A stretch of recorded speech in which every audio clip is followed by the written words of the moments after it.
अभी तक हमने पढ़ लिया था कि एक्सट्रैक्शन ऑफ मिनरल कैसे कैसे होता है। पहला होता है माइनिंग, दूसरा होता है ड्रिलिंग, क्वेरीइंग, ठीक है। इसमें ओपन सिस्टम, कास्टिंग हम लोगों ने पढ़ लिया था। और अब जो है सॉफ्ट माइनिंग के बारे में हमें पढ़ना है, ठीक है। इसमें लिखो डीप बोर, भैया sir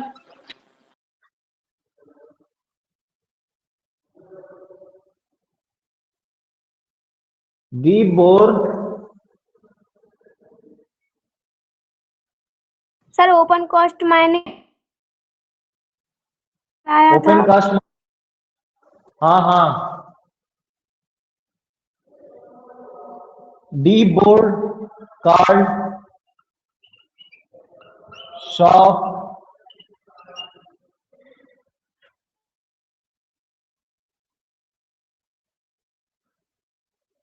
have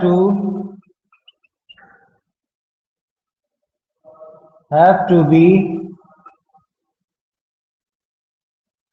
made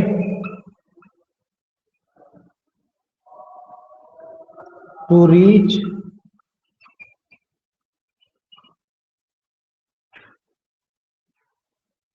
mineral deposit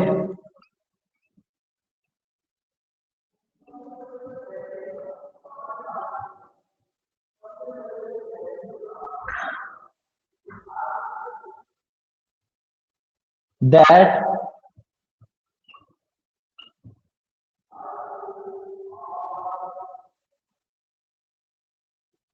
lie at great depth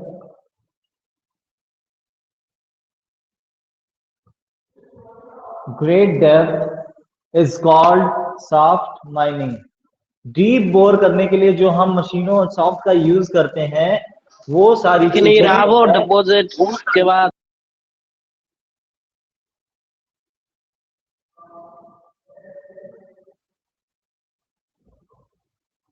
ठीक है।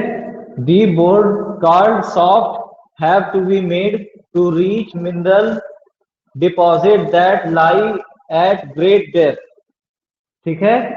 सॉफ्ट माइनिंग उसे कहते हैं जो कि ऑफ शोर एरिया में, ठीक है, डीप क्षेत्रों से निकालने की कोशिश की जाती है।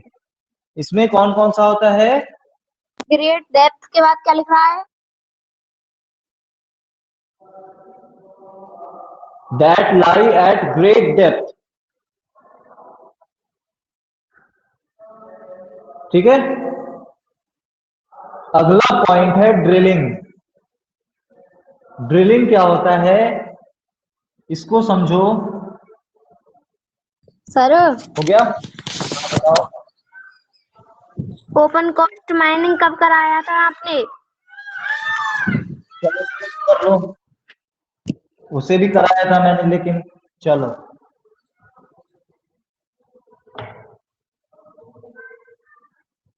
ओपन कास्ट माइनिंग होता क्या है देखो।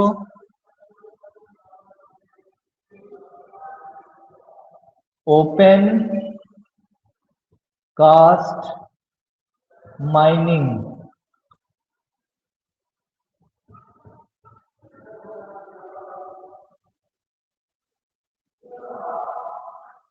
minerals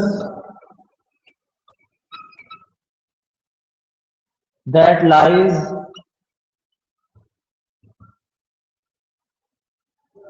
at shallow depth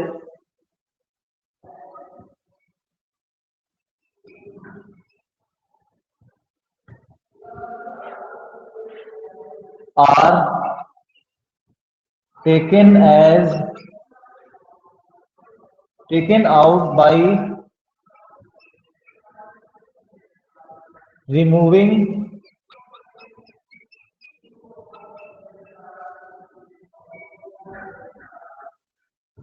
the surface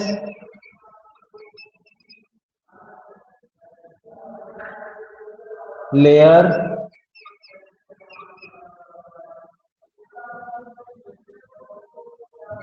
This is known as open casting, open cast mining, cast mining.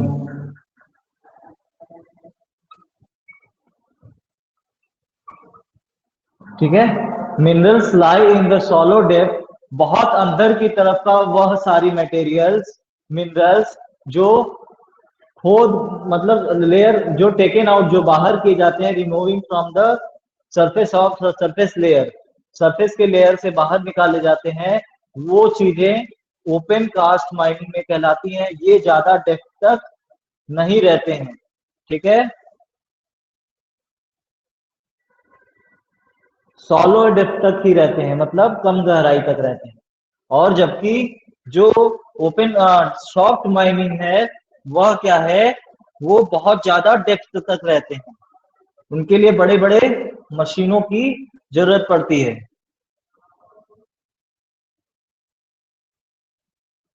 ठीक है, अब आते हैं, लिख लिया, बताओ। सर लिख लिया सर। अब जो है नेक्स्ट पॉइंट हमारा दूसरा जो एक्सट्रैक्शन ऑफ मिनरल्स आता है वो है drilling.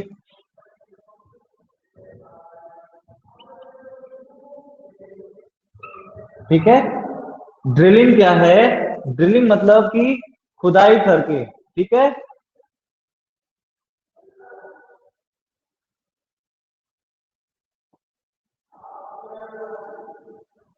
Deep well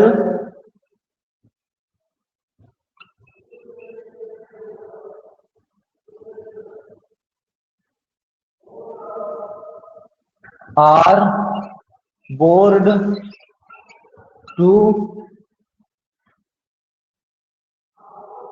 take them out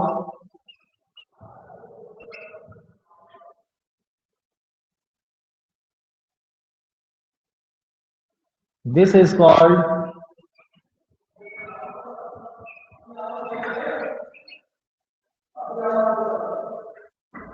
drilling.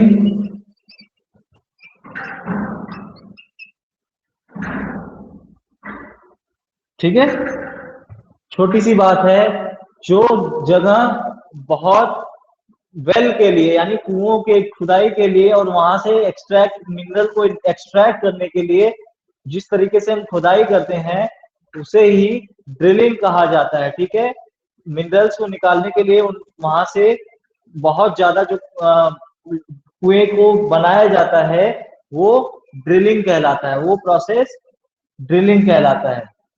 Clear? Yes sir. लिख लिया? लिख लिया सर। अब देखो, ड्रिलिंग के बाद जो हमारा अगला पॉइंट आता है वो है क्वेरिंग।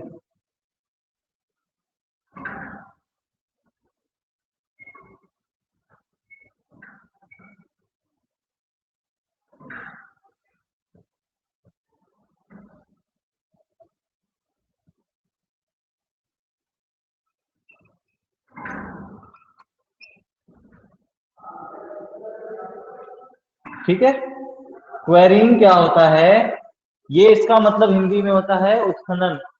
जब किसी मिनरल्स को, लिखो इसमें, minerals that lie near the surface of are simply dug out। छोटे से जगह मतलब देखो, मिनरल्स जो होते हैं सरफेस पर आसानी से खुदाई करके निकाल लिया जाता है, तो यह process by the process known as quarrying। Clear? इतनी बातें क्लियर? एक्सट्रैक्शन में 3 पॉइंट आते हैं। पहला माइनिंग, माइनिंग में 2 पार्ट हो गए, ओपन कास्ट माइनिंग और सॉफ्ट कास्ट माइनिंग। उसके बाद ड्रिलिंग दूसरा पार्ट है यहाँ पर, और तीसरा पार्ट है क्वेरिंग। ठीक है, इस तरीके से एक्सट्रैक्शन आपका कंप्लीट हुआ। ठीक है,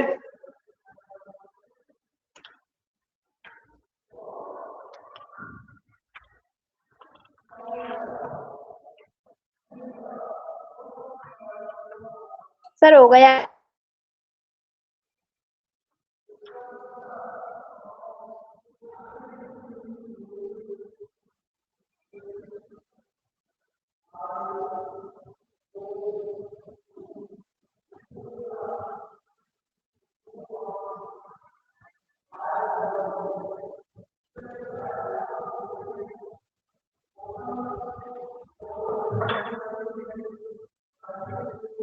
आपने यूजेस ऑफ मिनरल और कंजर्वेशन ऑफ मिनरल्स लिख लिए थे ना?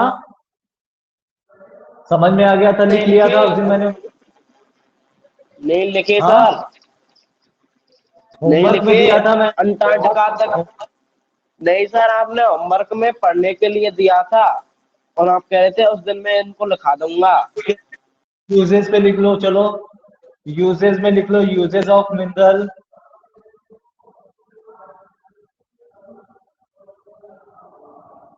Of minerals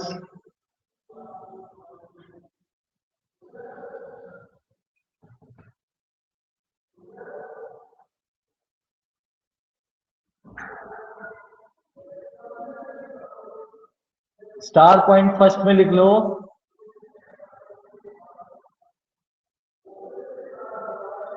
used in many industry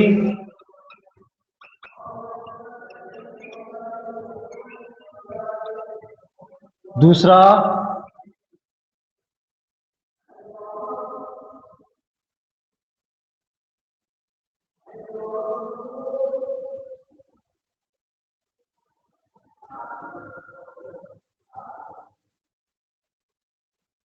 usually hard होते हैं ये।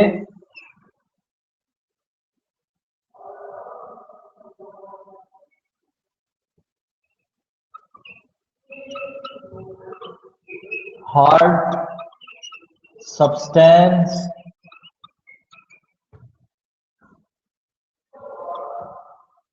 ठीक है, और यूज एज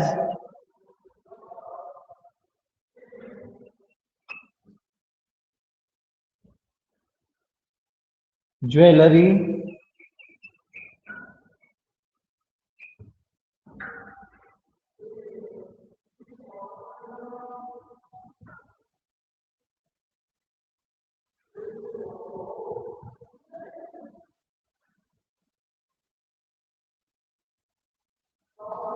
कॉपर जो होता है वो पाइप्स एंड कॉइन्स के लिए यूज होता है,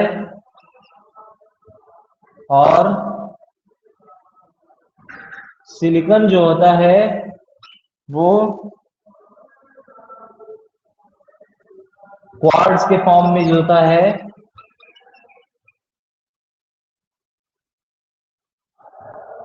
क्वार्ट्ज के फॉर्म में यूज होता है इन computer science industry.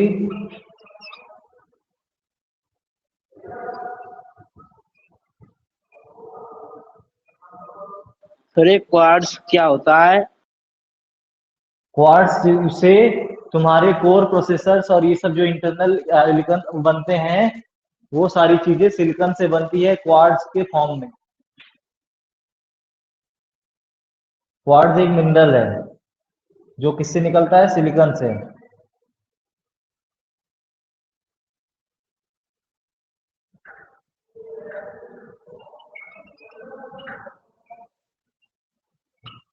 Computer science industry में क्वार्ट्ज का यूज होता है जो सिलिकॉन का एक्सट्रैक्शन है, ठीक है। एल्यूमिनियम से बॉक्साइट मिलता है,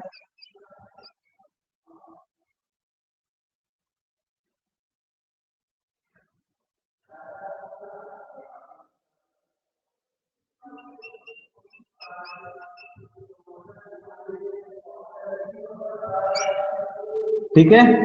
ये किसमें होता है, ये ऑटोमोबाइल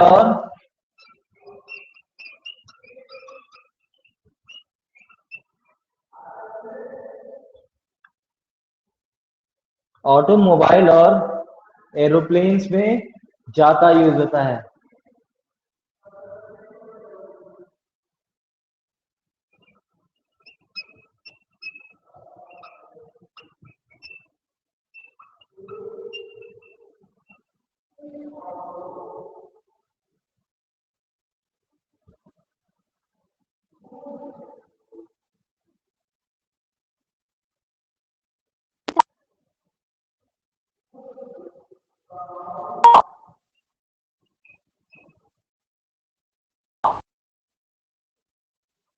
ठीक है, इस तरीके से आप और भी यूजेस लिख सकते हैं होमवर्क में, अब जाके कर लेना, ठीक है। इसको नोट सर ये डाउन कर लो। क्या लिख रहा है? कंप्यूटर साइंस इंडस्ट्रीज, नहीं सर, इससे नीचे। ऑटोमोबाइल एंड एरोप्लेन,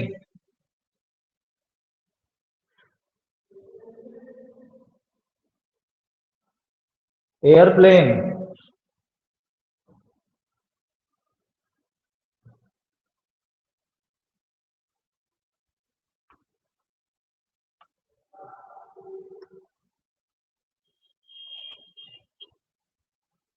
ठीक है।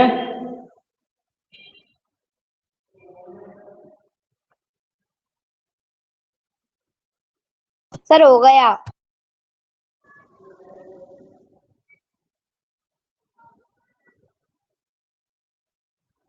एरोप्लेन में यूज होता है, और इसको बॉटलिंग इंडस्ट्री, इस और जो एल्यूमिनियम से बनने वाले जैसे कि तुम्हारे किचन वेयर्स हो गए और बहुत सारे इक्विपमेंट्स, कुक वेयर और बिल्डिंग्स में बहुत ज्यादा यूज होते हैं। बिल्डिंग्स में एल्यूमिनियम बहुत ज्यादा यूज होता है। क्लियर, यूजेस समझ में आ गया। अब आगे बढ़ते हैं।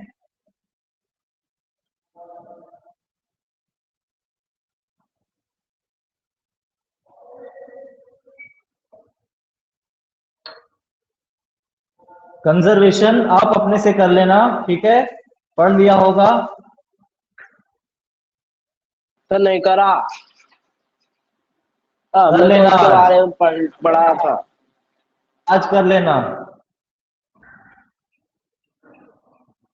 आज ये आपका होमवर्क है कि कंजर्वेशन को आपको डिटेल में पढ़ना है और उसको उसके 5 पॉइंट्स नोट डाउन करने हैं, ठीक है।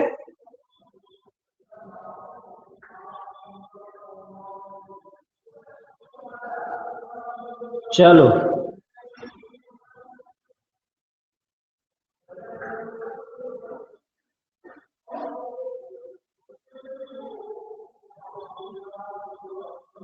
अब आते हैं पावर रिसोर्सेज।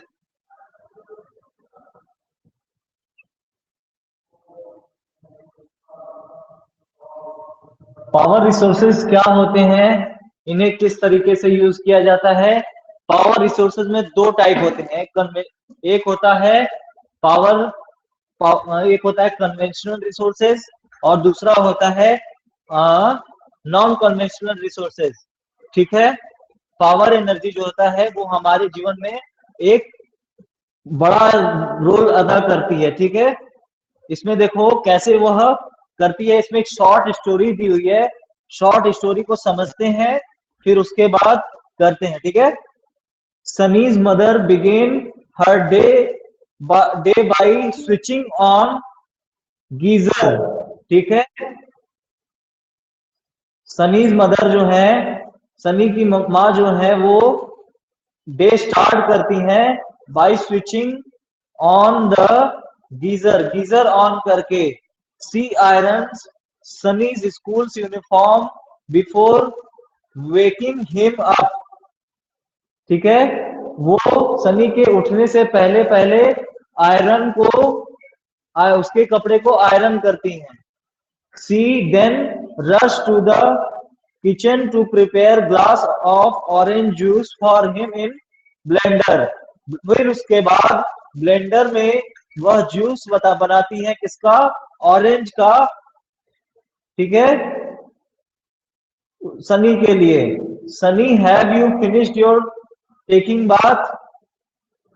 फिर पूछती हैं सनी, क्या तुमने जल्दी से अपना बात मतलब स्नान ध्यान कर लिया?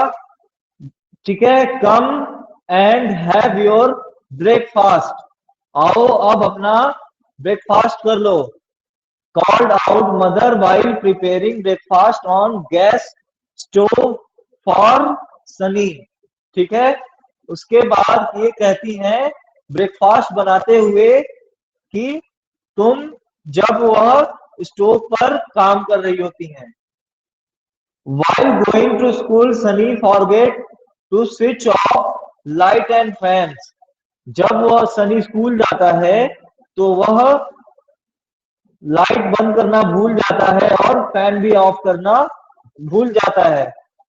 When mother switches them off, she dependency on more and more gadgets, all are which consume energy, has led to wide gap between the demand and supply.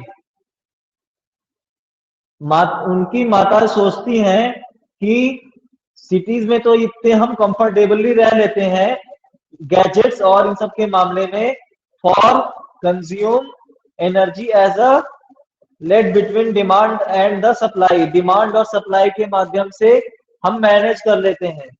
With the advent of science and technology, the lifestyle are changing very fast. इस चीजों की वजह से हमारा life style बहुत तेजी से बदल रहा है, ठीक है। तो इस तरीके से इसमें जो हमारे यूजेस में आने वाले पावर रिसोर्सेज हैं और जो हमारे मिनरल्स के यूज जो हुए, जैसे आयरन, आयरन क्या है? आयरन एल्यूमिनियम से बना हुआ एक है। और गीजर, गीजर भी हमें हम फिर क्या नाम से एल्यूमिनियम और फेरस का पार्ट मिला रहता है, ठीक है। कुछ उसके इक्विपमेंट होते हैं जिसमें कभी कभी कॉपर भी लगे रहते हैं, ठीक है। तो इस तरीके से हम लोग मिनरल से पूरा घिरे हुए हैं एक तरीके से, ठीक है। तरीके से शॉर्ट है मिनरल्स, पावर और एनर्जी। पावर जो होता है और एनर्जी, ये हमारे जीवन में इंपॉर्टेंट रोल प्ले करता है।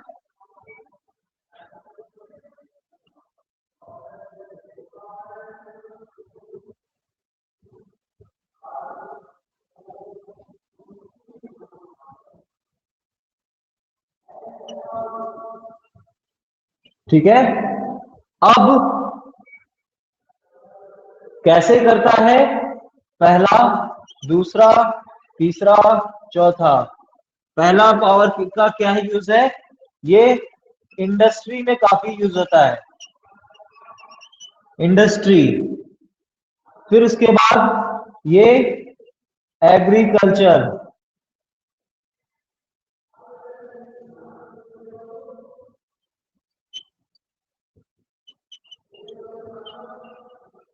ठीक है, एग्रीकल्चर में ही यूज होता है।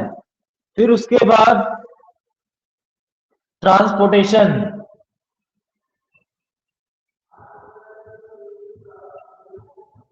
ट्रांसपोर्टेशन में काफी यूज होता है। इसके बाद कम्युनिकेशन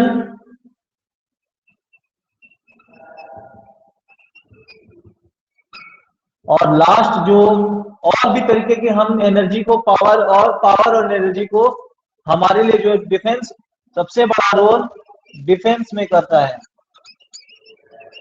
ठीक है, पावर एनर्जी और भी हाइड्रोलिक पावर प्लांट में और भी चीजों में हमारे लिए बहुत जरूरत पड़ता है। ठीक है, इसको बना लो।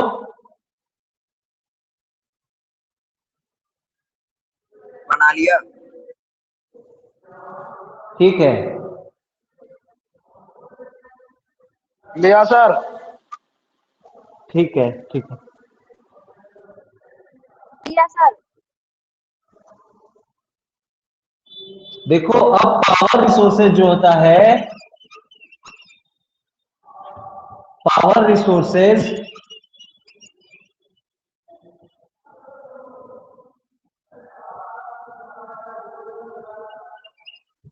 ये दो टाइप में डिवाइडेड होते हैं। पहला कन्वेंशनल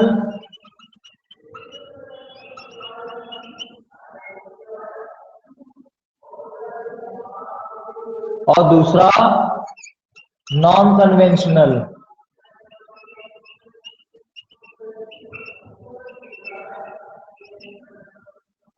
ठीक है, कन्वेंशनल में कौन कौन सी चीजें आती हैं?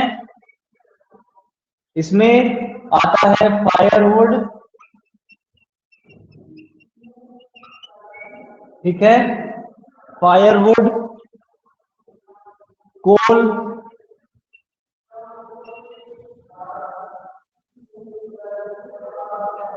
नेचुरल गैस,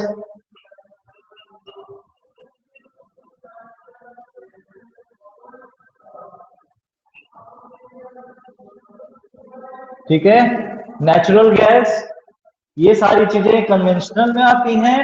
और विंड, सोलर,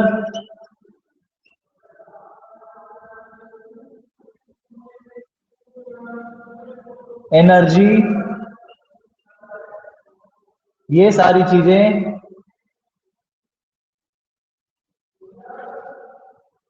पावर रिसोर्सेज में आती हैं। ठीक है, सर इतना नेचुरल बना के लो। बाद क्या लिख रहा है? नेचुरल गैसेस,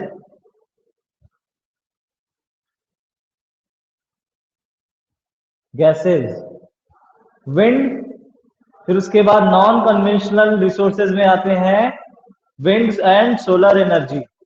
और भी आते हैं कैटेगरी करके, वो हम डिस्कस करेंगे लेटर में, बाद में।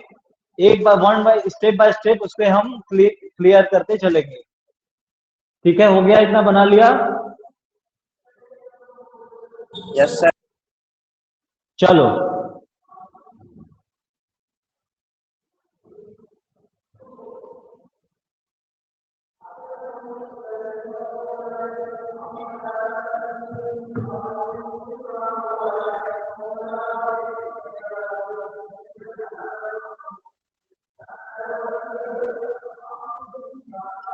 अब देखो कन्वेंशनल एनर्जी होती क्या है?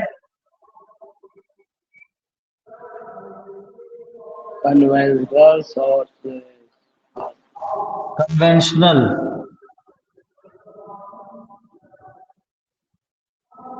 कन्वेंशनल सोर्स होता क्या है, इसको पहले समझते हैं। ठीक है,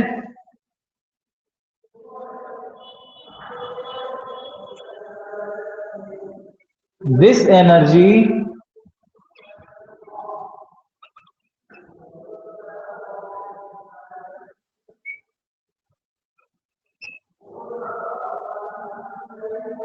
are those which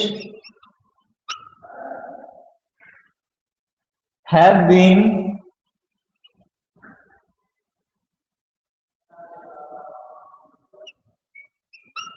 common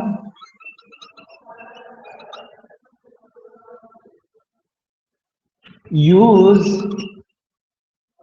for a long time.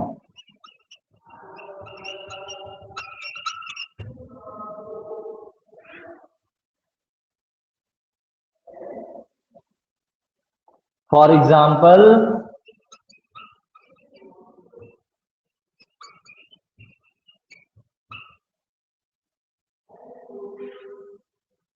firewood and fossil fuel.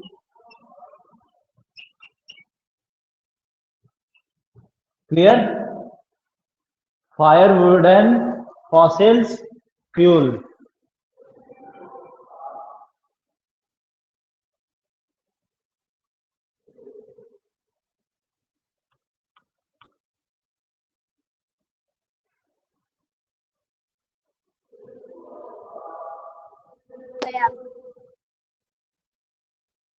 अब देखो, इस चीजों को एक डायग्राम के माध्यम से समझते हैं कि कन्वेंशनल रिसोर्सेज जो होते हैं वो क्या एडवांटेज है, क्या डिसएडवांटेज है, ठीक है,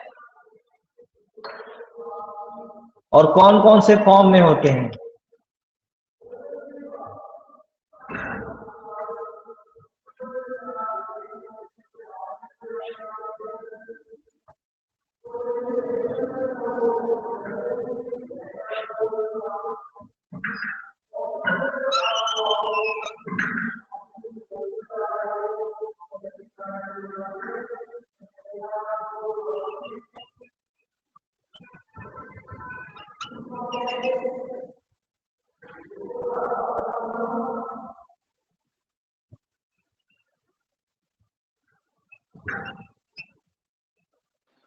सर इसको नहीं दिखा रहे, फायरवुड को, ऑयल को।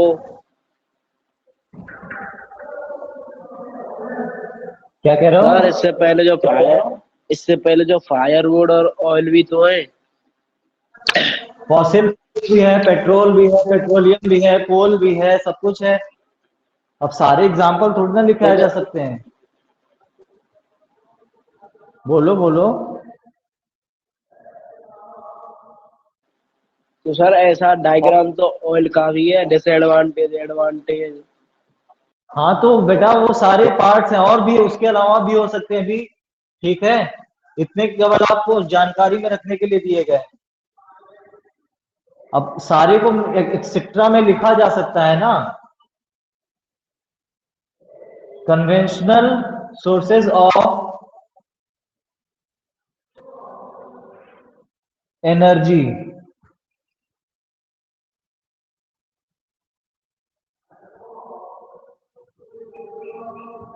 ठीक है।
ठीक है, तो जो हमारा पहला पार्ट है वो है फायरवुड, ठीक है। Firewood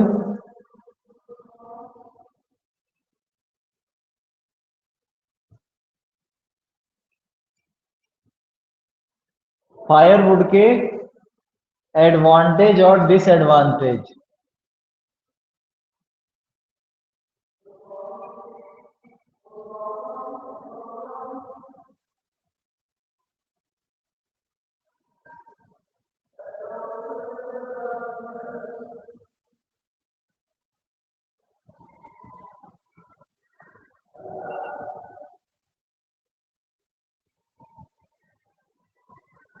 and disadvantage. ठीक है, एडवांटेज में पहला क्या है? Easy access.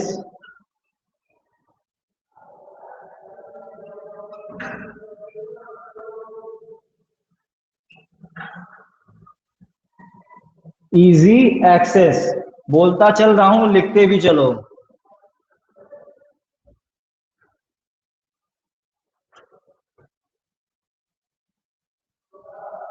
Provided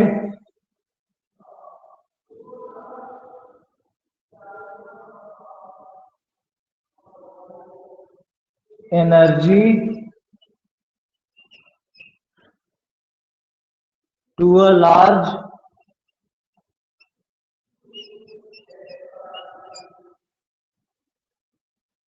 people.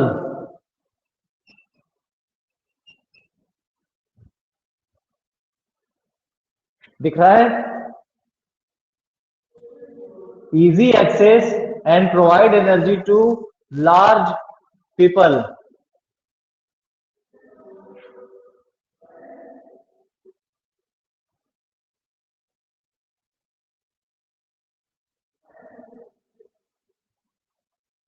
दूसरा लिखो, इसका जो डिसएडवांटेज है फायरवुड का, कलेक्शन इज टाइम कंज्यूमिंग। ठीक है, दूसरा पॉइंट इसका पॉल्यूटिंग। तीसरा पॉइंट इसका पॉल्यूटिंग, मतलब यह बहुत ज्यादा पॉल्यूशन करता है और टाइम कंज्यूम करता है कलेक्शन में। ठीक है, दिख रहा है?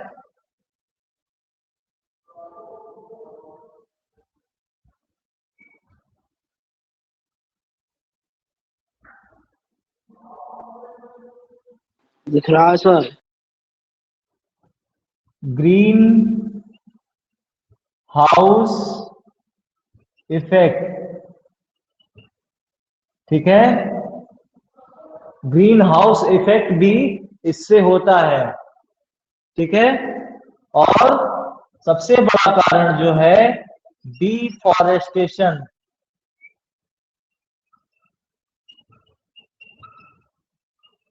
ठीक है, डिफॉरेस्टेशन इससे बहुत होता है। फायरवुड क्या होता है? मतलब लकड़ियां, जंगल की लकड़ियां।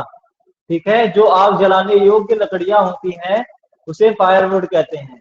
ये आसानी से एक्सेस तो हो जाती हैं, लेकिन ये बहुत टाइम कंज्यूमिंग होते हैं।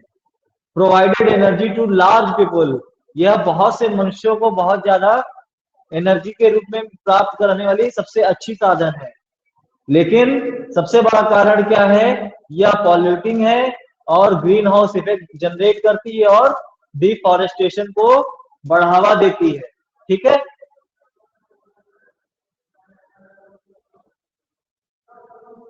अगला पार्ट है कोल।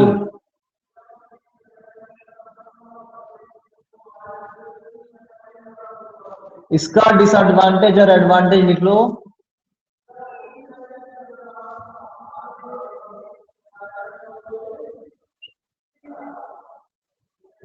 डिसएडवांटेज। ठीक है,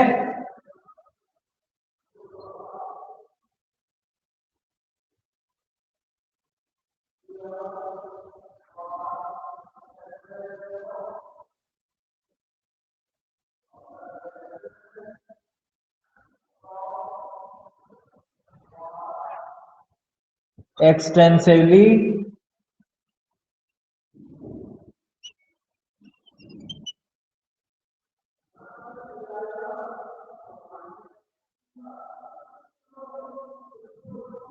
extensively available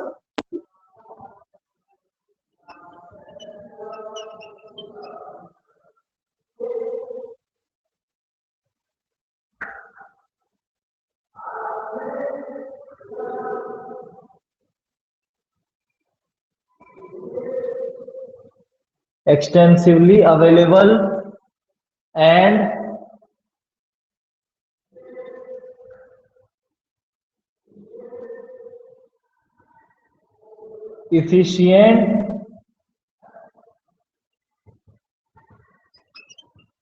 efficient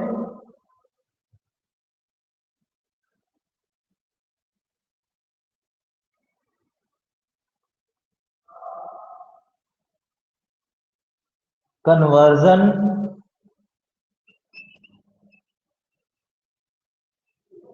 to electricity।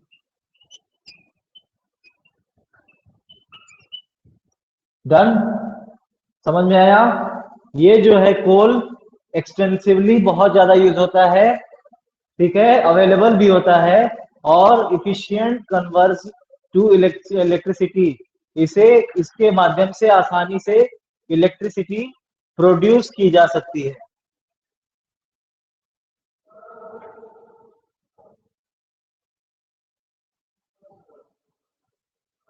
इसका भी डिसएडवांटेज क्या है? पोल्यूटिंग है,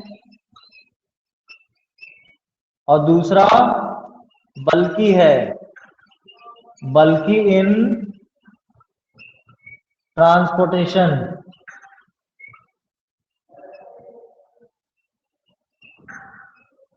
ठीक है,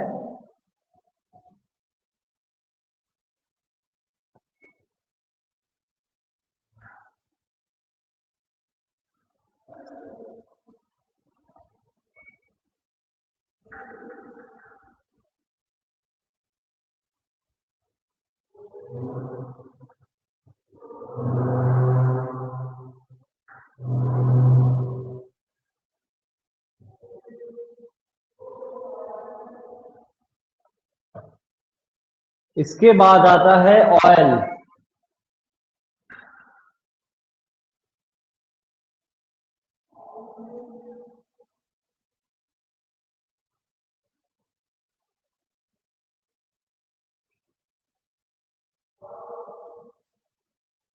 एडवांटेज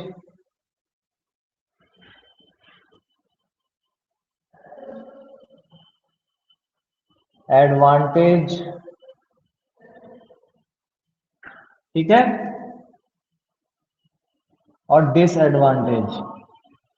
ऐसा क्यों किया जा रहा है इसको भी समझने की कोशिश करो।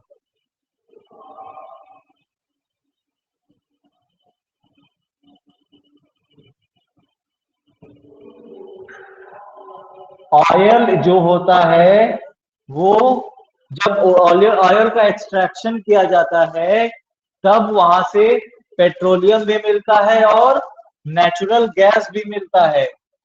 ठीक है, दोनों प्रक्रियाएं एक साथ होती हैं, इसलिए जो ऑयल का डिसएडवांटेज है और एडवांटेज है वो भी लगभग लगभग सेम पड़ता है। और ठीक है, और नेचुरल गैस का भी एडवांटेज डिसएडवांटेज वही पड़ता है। ठीक है,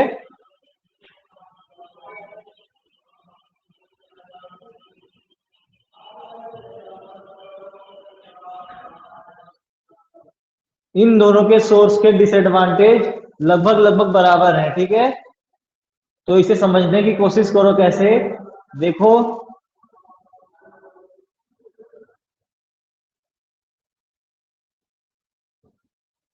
easier to transport,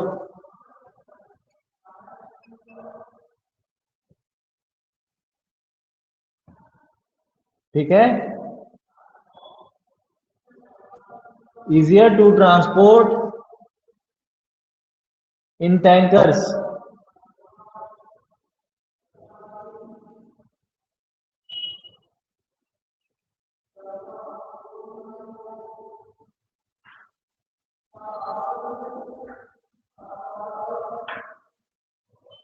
basis of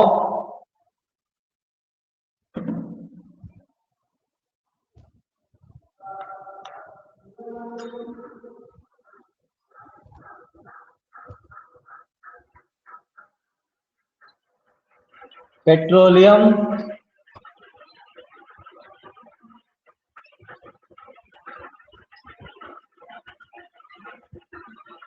और पेट्रोकेमिकल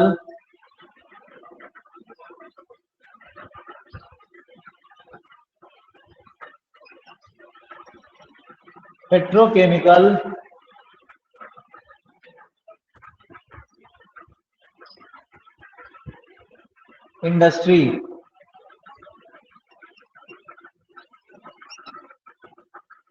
ठीक है।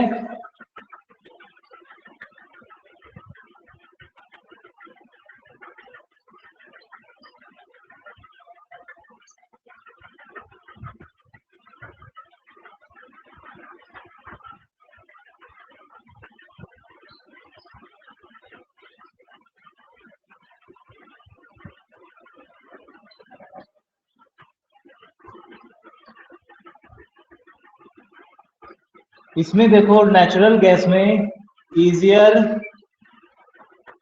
टू ट्रांसपोर्ट बाय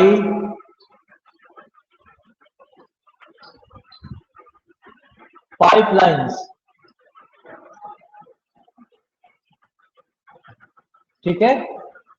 पाइपलाइंस के through easier to transport natural gas में किए जाते हैं, ठीक है।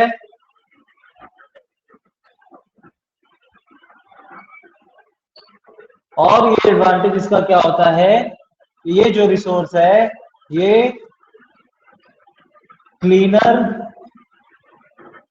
देन ऑयल एंड कोल, ठीक है। ऑयल और कोल से क्लीन होता है और easier to transport to the pipeline, ठीक है, क्लियर। और इसकी एक खासियत सबसे बड़ी है, ये चीपर होता है, चीपर देन अदर। बातें समझ में आई। अब इन दोनों का डिसएडवांटेज क्या है, देखो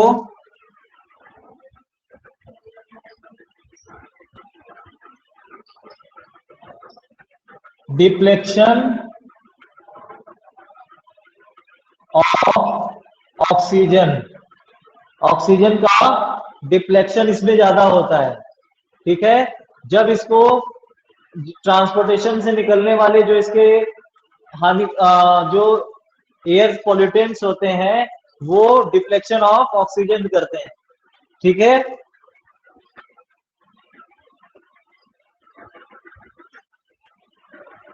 एसिड रेन, एसिड रेन में भी सबसे बड़ा कारण है इन दोनों का, इन दोनों से एसिड रेन होता है, ठीक है।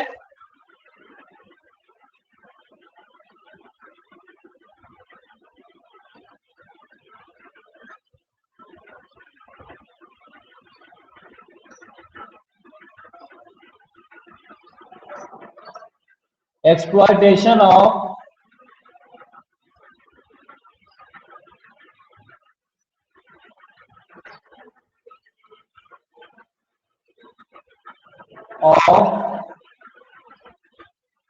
New fuel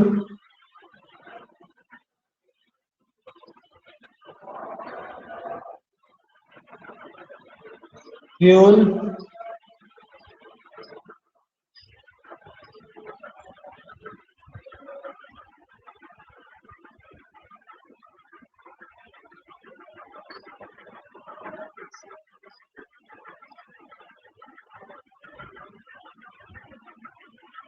is not easy, ठीक है। इन दोनों का एक वजह होने का कारण ये है कि ये दोनों का जो सोर्स होता है वो काफी एक ही जगह पर पाया जाता है और एक ही तरीके से इसका एक्सट्रैक्शन पावर होता है। एक्सट्रैक्शन नेचुरल गैस और नेचुरल ऑयल का लगभग प्रोसेस सेम होता है, इसलिए इनके जो एडवांटेज है वो भी काफी मिलते जुलते हैं और डिसएडवांटेज भी एक ही जगह पर होते हैं। ठीक है, अब हमारा जो लास्ट कन्वेंशनल पड़ता है वो है हाइड्रल पावर।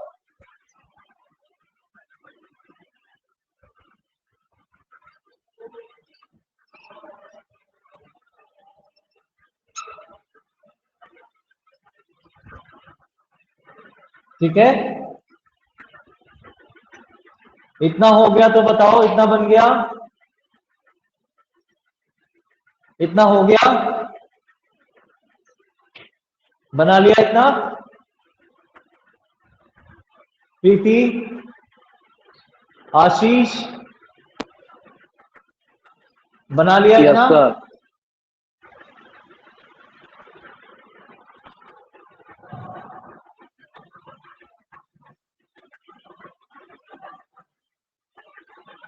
Yes sir.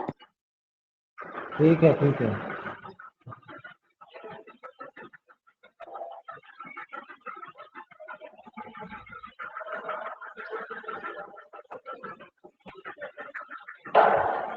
इसमें जो एक लास्ट बच रहा है हाइड्रल पावर, उसको समझ लो।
ठीक है, हाइड्रल पावर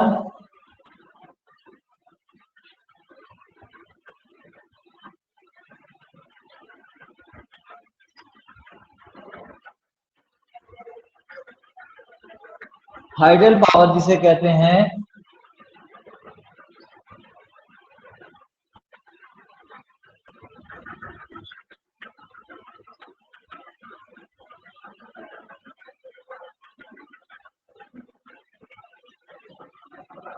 ये है नॉन पोल्यूटिंग, इसके एडवांटेज और डिसएडवांटेज।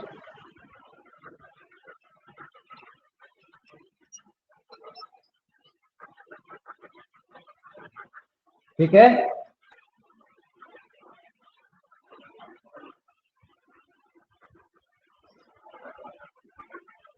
ये नॉन पोल्यूटिंग है, दूसरा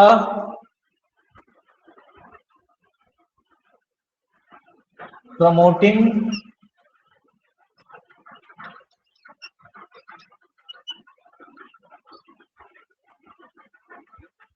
इरिगेशन एंड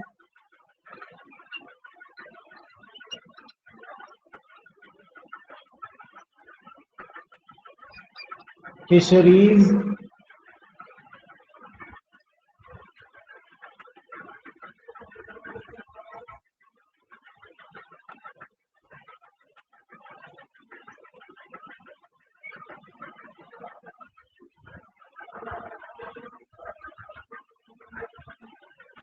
तीसरा पॉइंट, यह काफी चीपर होता है। ठीक है, इनके जो एडवांटेज है वो क्या है, ये नॉन पॉल्यूटिंग सोर्स के रूप में काम करते हैं और ये प्रमोट करते हैं इरिगेशन और फिशरीज को, ठीक है, और ये काफी चीपर होते हैं, मतलब बहुत आसानी से उपलब्ध हो जाने वाले हाइड्रोडल पावर एनर्जी होते हैं, ठीक है, हाइडल पावर, ठीक है। इसमें मतलब इसमें क्या होता है कि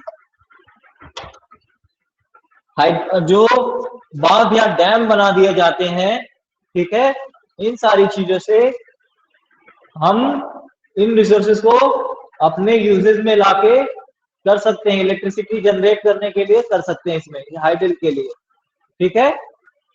अगला देखो इसके डिसएडवांटेजेस क्या है।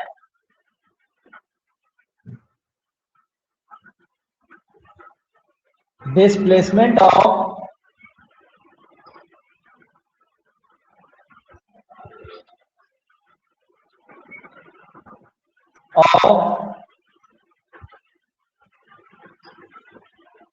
लोकल कम्युनिटी,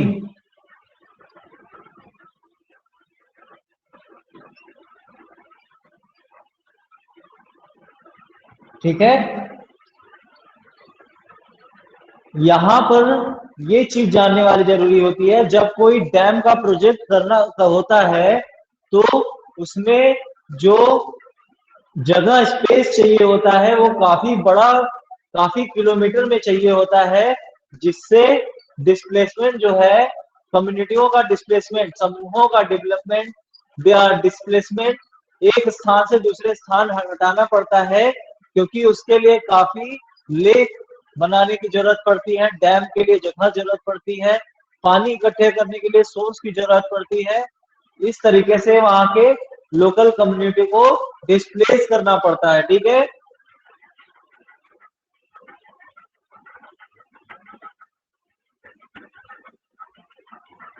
एक्सपेंसिव, ये काफी एक्सपेंसिव होता है, क्लियर।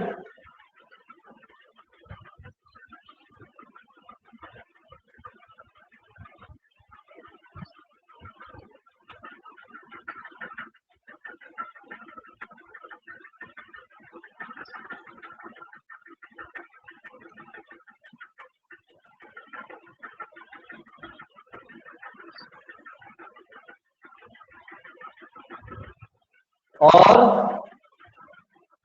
इन्यूडेट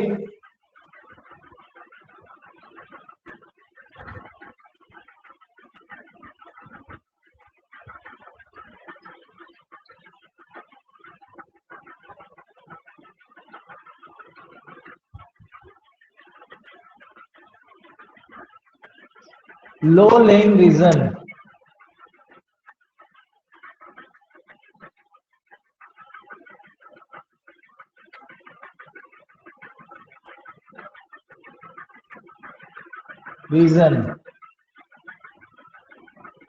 क्लियर। इतनी बातें अगर कन्वेंशनल सोर्स के बारे में क्लियर हो गई तो अब इन्हें one step by step, one by one discuss करते हुए चलते हैं, ठीक है। बना लो इसे, फिर उसके बाद ये डायग्राम बना लो, बहुत काफी इंपॉर्टेंट था, ठीक है, इसको लिख लो, बहुत इंपॉर्टेंट है। अब कन्वेंशनल सोर्स को हम एक एक करके अच्छी तरीके से समझेंगे, ठीक है। कन्वेंशन रिसोर्सेज को एक एक करके, जो पावर रिसोर्स का एक पार्ट है, उसे हम अच्छी तरीके से समझेंगे। अब पहला पार्ट क्या था, फायरवुड।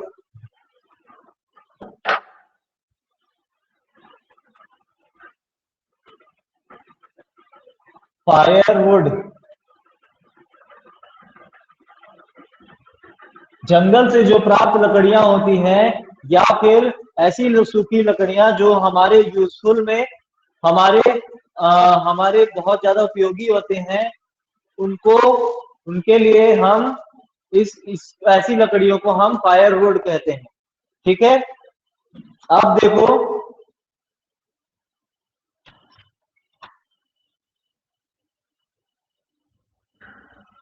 इसमें लिख लो पहला स्टार पॉइंट बना करके, यूज्ड फॉर कुकिंग एंड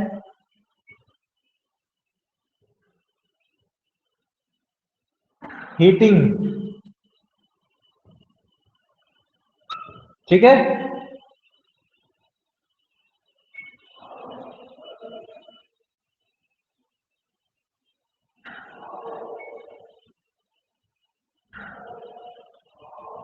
दूसरा स्टार पॉइंट लिख देना। लगभग 50% जो हमारे द्वारा यूज की जाती है इंडिया में,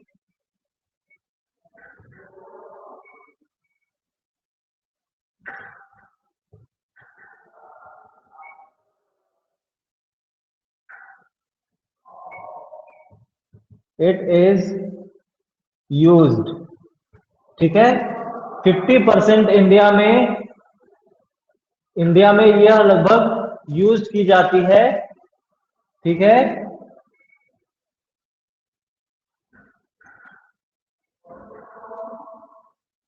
बाय विलेजर्स।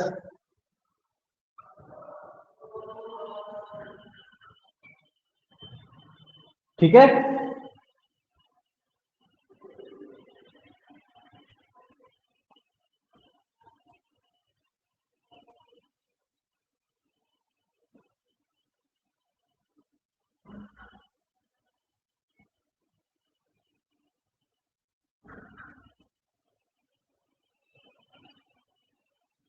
अब देखो फॉसिल्स फ्यूल होते क्या हैं, आप समझ लो फॉसिल्स फ्यूल होते क्या हैं।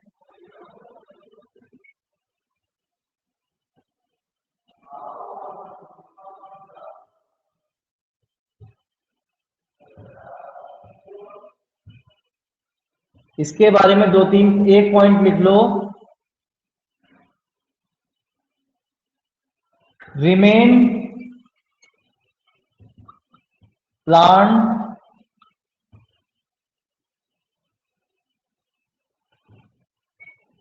remain of plant and animal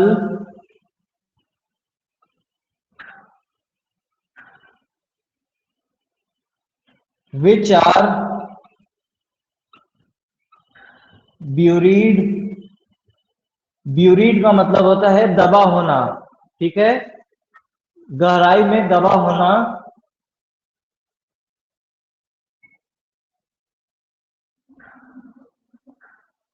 under the earth for a million of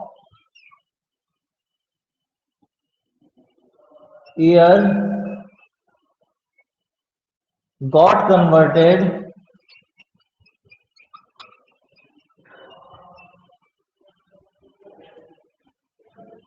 by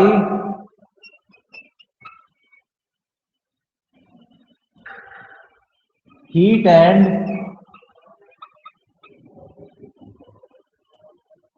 pressure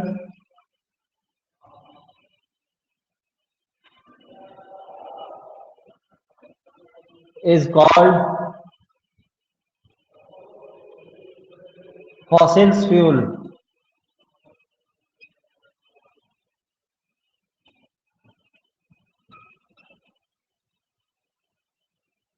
ठीक है, इतनी बातें क्लियर।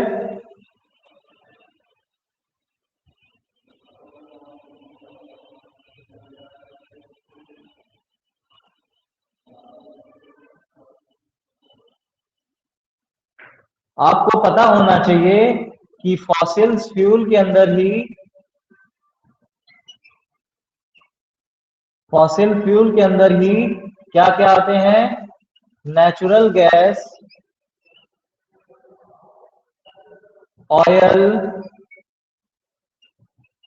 और कोल, ये सारी चीजें फॉसिल फ्यूल्स के कारण ही आती है। ऐसा क्यों है, क्या हुआ था कुछ समय पहले जब हमारे पृथ्वी पर कुछ चीजें प्लांट और ये सब चीजें अंदर दब गई, दबने के कारण 1 मिलियन ईयर करीब होने के कारण, मिलियन ऑफ ईयर जो है इनको बनने में लगा, ठीक है, लगभग मिलियन ऑफ ईयर इनमें बनने में लगा, और वो कन्वर्टेड हो गए, हीट एंड प्रेशर से कन्वर्टेड हो गए। तो ये इनका जो फॉर्मेशन हुआ वो फॉसिल फ्यूल कहलाया। उसी फॉसिल फ्यूल में ही कोल, पेट्रोलियम ऑयल और नेचुरल गैस, वैक्स, ये सारी चीजें फॉसिल फ्यूल्स के अंतर्गत ही पाई जाती हैं। ठीक है, प्रीति समझ में आया? नेटवर्क गया था इसलिए हमको कुछ नहीं आया। क्या हुआ? नेटवर्क? सर हमने ये उतारा नहीं है, अभी रुको। लिख लो।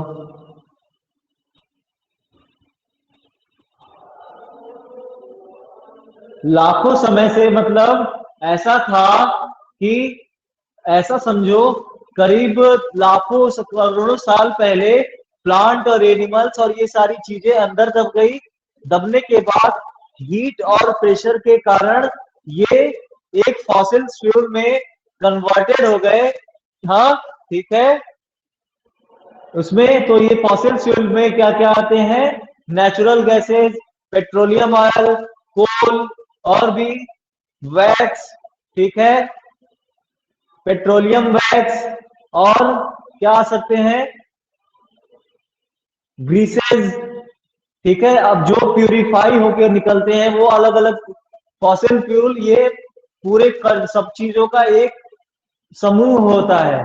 लेकिन ये जब इसको एक्सट्रैक्ट किया जाता है अलग अलग प्रकार से, तो इसमें नेचुरल गैस अलग निकलता है, कहीं ऑयल कभी कभी अलग निकलता है, कहीं कोल अलग निकलता है।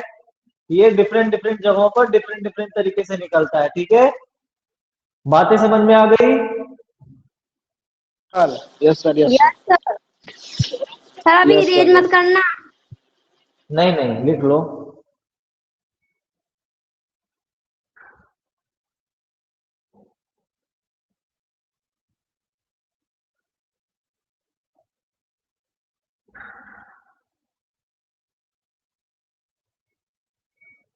अब देखो, इसमें एक जानने वाली बात ये है, ये जो प्रोसेस था फॉसिल फ्यूल बनने का, वो मिलियन ऑफ ईयर से, मतलब लगभग करोड़ों करोड़ों साल से दबे होने के कारण ये रिसोर्सेज बने।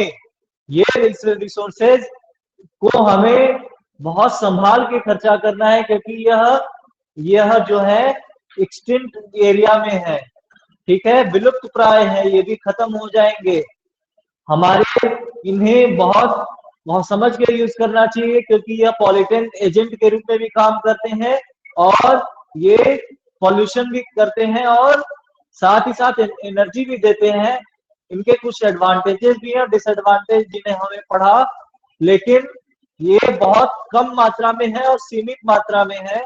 इसलिए इनका हमें सोच समझ के यूज करना है, नहीं तो ये जल्द ही खत्म हो जाएंगे। तो हमारे पास इस टाइप के फॉसिल फ्यूल्स के रिसोर्सेज नहीं बचेंगे। ठीक है, इसलिए इन्हें बहुत सोच समझकर खर्च करने हैं। ठीक है, जिससे हम अपने आने वाले पीढ़ी के लिए इन्हें यस सर, बचाकर, ठीक है, हो गया? Yes sir, yes yes sir, sir, yes sir, ठीक है। यस सर हो गया। चलो, अब देखो, इस तरीके से आपका फॉसिल फ्यूल के एग्जाम्पल थे। अब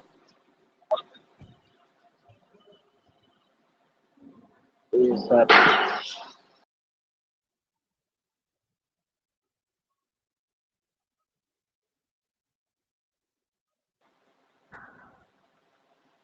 नेक्स्ट क्लास में हम डिस्कस करेंगे कि यस सर, कोल और पेट्रोलियम किस तरीके से बने। ठीक क्या है, होता है? कोल क्या यस होता है, सर, नेचुरल गैस होता है, इन सभी चीजों को डिस्कस करेंगे। और आपका होमवर्क है कंजर्वेशन ऑफ मिनरल्स को पढ़ना है, 5 और पॉइंट लिखना है लिखने 5 हैं। पॉइंट।